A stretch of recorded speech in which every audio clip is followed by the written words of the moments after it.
Welcome back to Imchroniccallywriting, where myths and folklore from every corner of the globe come alive through original storytelling. My name is Tashawn, your guide on this journey into the mystical, the eerie, and the forgotten. Each episode will delve into a new tale, blending ancient legends with fresh narratives that will transport you beyond the ordinary.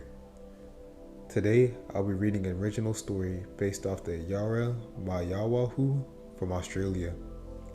Remember that all stories are loosely based on real-life events but are set in real-life scenarios, so enjoy it how you may. If you're tuning in on YouTube, Spotify, or Apple Podcasts, thank you for stopping by, and now it's time. Go ahead and settle in, open your mind, lay down, relax, and let the stories unfold. But before we begin, we have to discuss what a Yara-Mawahu is. The Yara-Mawahu is a legendary vampiric monster found in southeastern Australian Aboriginal mythology. The legend is recounted by David Unopoin, if I said that correctly. According to the legend, they stood no taller than a 10-year-old, but they were feared nothing less. The creature resembled a little red frog-like man with a very big head, a large mouth with no teeth, and suckers on the ends of its hands and feet. The Yara-Mawahu is said to live in fig trees. Instead of hunting for food, it is described as waiting for an unsuspected traveler to rest under their trees. The creature then drops down and uses its suckers to drain the victim's blood. After that, it swallows the person, drinks some water, and then takes a nap. When the Yara-Mawahu awakens, it regurgitates the victim, leaving them shorter than before. The victim's skin also has a reddish tint to it that it didn't have before. If the process is repeated, the victims become a Yara-Mawahu themselves. After the first encounter, the victim will become shorter. After a second encounter, the victim will become even more shorter. And if one felt the fingers of a Yara-Mawahu for a third time, the gruesome transformation would be complete. The victim would become a Yara-Mawahu themselves. What had once been human would now be hunting them. According to legend, the Yara-Mawahu was only active during the day and only targets living prey. Playing dead until sunset is offered as a ploy to avoid attacks. Stories of this creature were reportedly told to misbehaving children. In the heat of the summer or hailstorms during winter, the legend reminds listeners that it is better to take shelter under the rock ledge of a cliff than the thick boughs trees of the forest where the unknown may be lurking.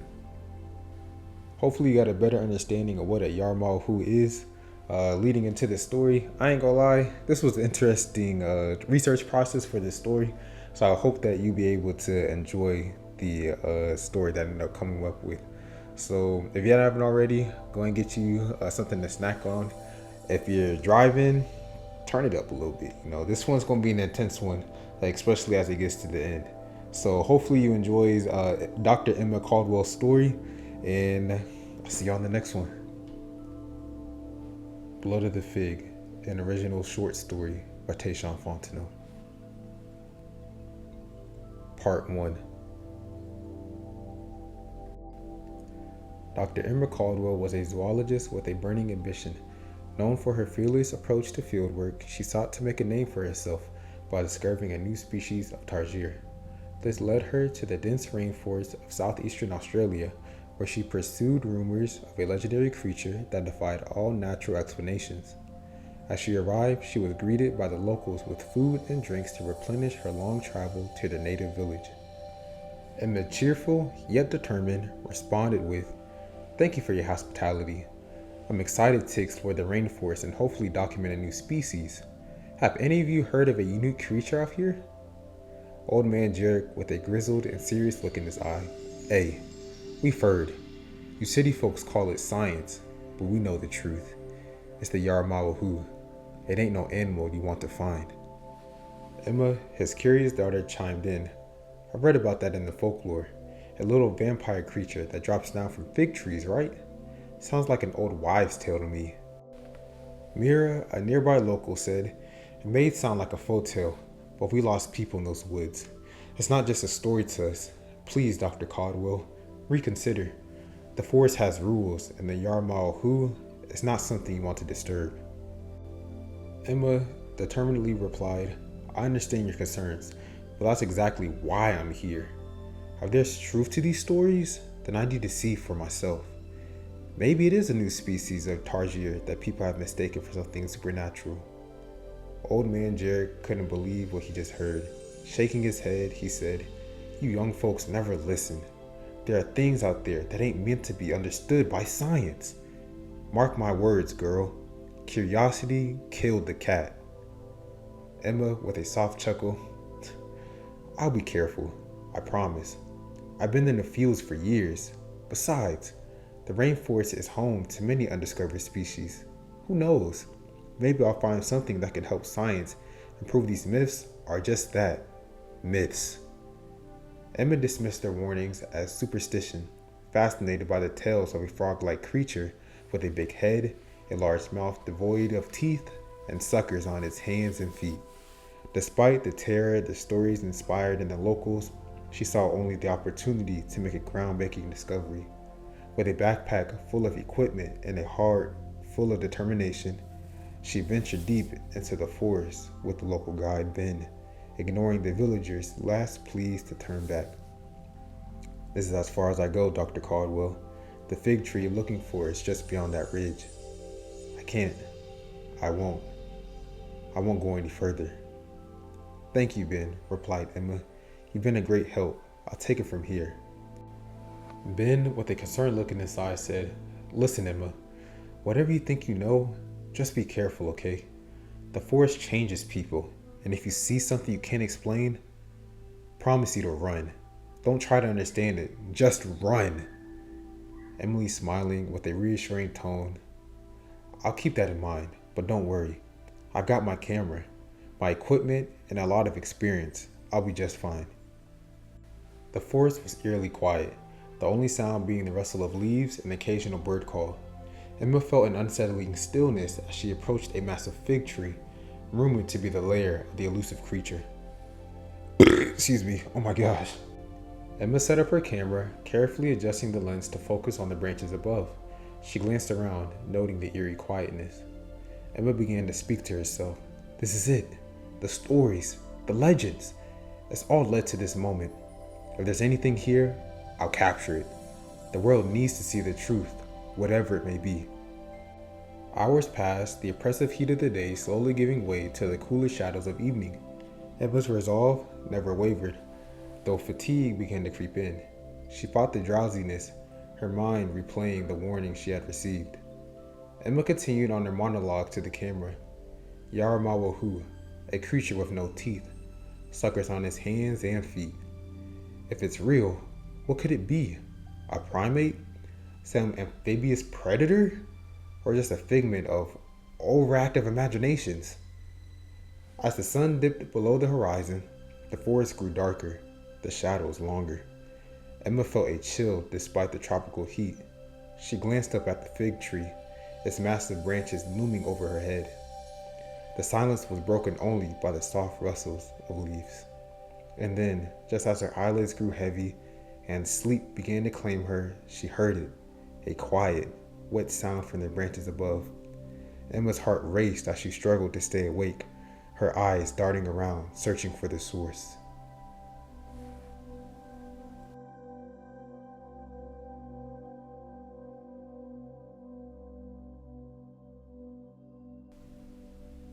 Part 2.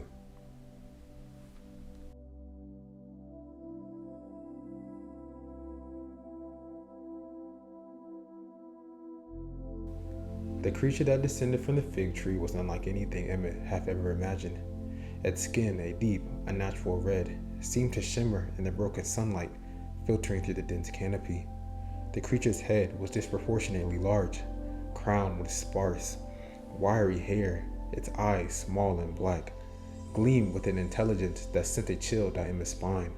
But it was the mouth that caught her attention, a gaping maw devoid of teeth, as wide as its face, giving the impression of an eternal silent scream. As it moved closer, Emma noted the bizarre contrast between its head and its body. The creature's limbs were thin, almost skeletal, with joints that seemed to bend in impossible directions. At the end of its arms and legs were the most disturbing feature of all. Sucker-like pads, glistening with a strange, translucent fluid. Emma's scientific curiosity was overwhelmed by a primal fear. Her mind raced, trying to classify the creature. Was it a primate? Amphibian? Something entirely new? Its possibilities were endless, and yet none seemed to fit. This was a creature born from nightmares, defying all known biological classifications. The creature moved with an uncanny grace, its elongated limbs carrying it silently across the forest floor. It exuded an aura of ancient malice, an entity from folklore made flesh. As it reached Emma, she felt a paralyzing terror grip her, rendering her unable to move or cry out. The creature's eyes locked onto hers, and she sensed a predatory intelligence, as if it understood her far more than she could ever comprehend it. The suckers on his hands and feet made contact with her skin. The sensation was unlike anything she had ever experienced, not painful but numbing, as if her very essence was being siphoned away. The world around her seemed to waver, the colors dimming, sounds fading into an indistinct murmur. Emma's thoughts became sluggish, and she struggled to hold on to consciousness. What is this? Emma, disoriented, thinking to herself. How can it? No, I can't. I have to. Remember what they said. Play dead until sunset. But why is this happening to me? As the creature continued its ghastly feeding, Emma felt a strange detachment from her own body. It was as if she was observing from a distance, a specter to her own demise. The creature's suction was rhythmic. As the creature continued its ghastly feeding, Emma felt a strange detachment from her own body. It was as if she was observing from a distance, a specter to her own demise. The creature's suction was rhythmic, also hypnotic, and with each pulse, she felt weaker. Her vision blurred, and the forest around her dissolved into shadows. Then, there was a sudden drop in temperature. Emma's senses, dulled as they were, detected a shift in the air. The creature paused, its eyes flicking towards the sky. The shadows lengthened, signaling the approach of evening. Without warning, the creature released her, its suckers making a soft popping sound as they detached. Emma collapsed, barely conscious, her body feeling lighter as if it had been drained of something vital. She lay there, her vision swimming as the creature retreated into the branches above. The last thing she saw before darkness claimed her was the fig tree, its twisted roots and branches seeming to pulse with a dark energy as if alive and aware of her presence. When Emma regained consciousness, she felt different. Her body ached, and she struggled to sit up. The air felt thick, oppressive, and her skin tingled uncomfortably. She looked at her hands, now tinged with a reddish hue. Panic surged through her as she realized the transformation had begun. Her limbs felt frail, and a strange hunger gnawed at her insides. Emma's thoughts ran frantically.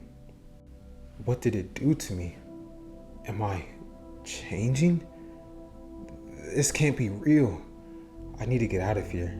I need to document this, but the camera, where? She spotted her camera equipment strewn around the clearing, untouched. The creature had shown no interest in her belongings, only her. With trembling hands, she gathered the equipment, but a deeper part of her mind screamed to leave it behind and flee. Yet something else, a compulsion, drew her back to the fig tree. Days passed in a surreal haze. Emma found herself returning to the tree, each time feeling weaker, more disconnected from humanity. The pull was irresistible, a magnetic force that she couldn't escape. The villagers' words echoed in her mind, but they seemed distant, irrelevant compared to the overwhelming need to be near the tree. Emma's thoughts became confused and desperate. What's happening to me? Am I becoming like it? No, I have to fight this. But the tree, there's something there.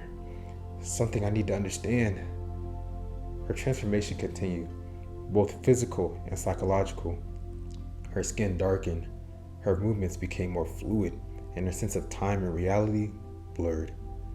The forest around her became a realm of shadows and whispers, the boundaries between her identity and the creature's influence dissolving. Emma struggled to comprehend the Yamal who left her, grasping at the edge of a profound mystery. The creature defied all scientific understanding, a living paradox. As her connection to the human world faded, the true nature of the creature and its powers remained an enigma, drawing her even deeper into its thralls.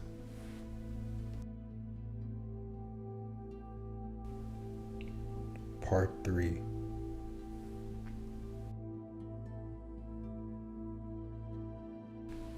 Emma's world had narrowed to a single focus, the fig tree and the creature that awaited her. Her skin, once fair and vibrant, was now a deep blood red. She had grown smaller, her limbs thinner, her eyes sunken and dark. Every attempt to resist the pull of the forest felt like pushing against an insurmountable object. She was no longer fully in control of her own body. A dark, insidious force had taken root within her, guiding her every move. As she approached the tree on that final day, a sickening realization dawned on her. The fig tree was not just a location, it was a gateway, a nexus of transformation. The creature perched above, its wide, toothless grin somehow conveying a sense of satisfaction. Emma felt an overwhelming sense of kinship with the creature, as it were calling her to join a long-lost family. Emma's thoughts, horrified and resigned, said, "Is this what I've become? A monster? No. A part of the legend? This was never about science. It was a trap, and I walked right into it. I can't turn back now." With trembling limbs, she lay down beneath the fig tree, the ground cold against her changing skin. The Yarmal who descended, its movement slow and deliberate. Emma felt the familiar touch of the suckers, but this time there was no resistance left in her. The creature's touch was almost comforting, like an embrace from an old friend. She closed her eyes, the last vestige of her humanity slipping away. As the sun began its descent, the transformation accelerated. Emma's body convulsed, her muscles spazzed uncontrollably.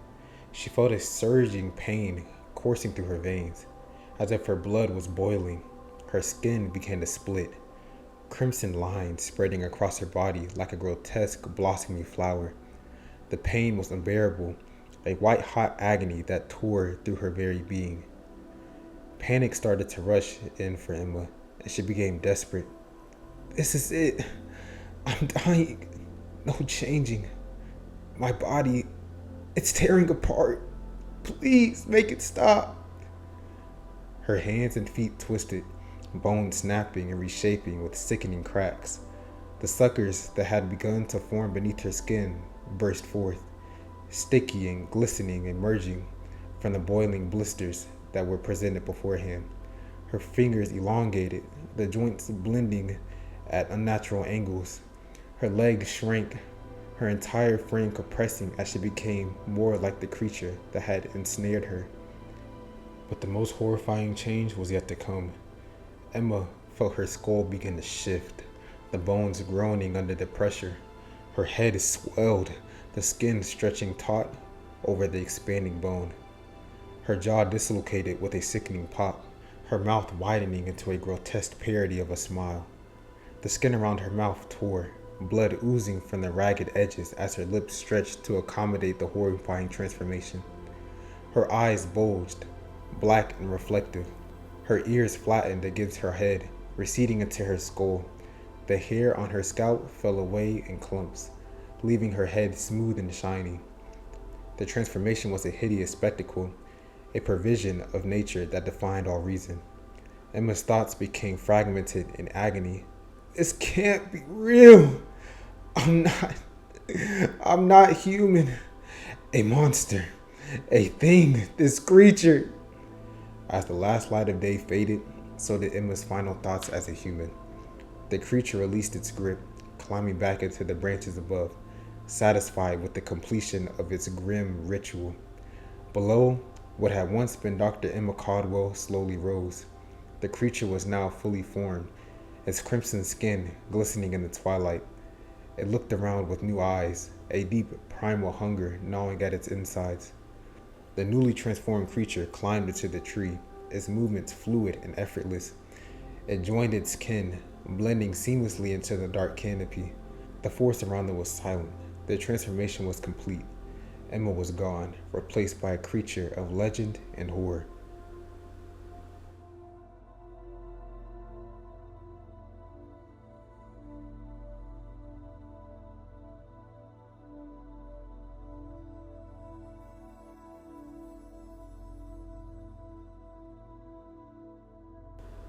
Man, what a story that was, huh? Told you it was going to get crazy at the end.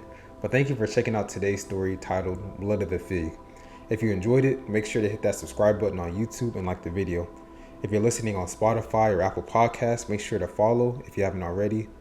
I post daily stories to keep you up at night, so if you have a folklore, myth, or legend in mind that you want me to write about, let me know down below in the comments of whatever platform you're on. My name is Tashawn, and I'm chronically writing, and I'll see y'all in the next one. Have a blessed day.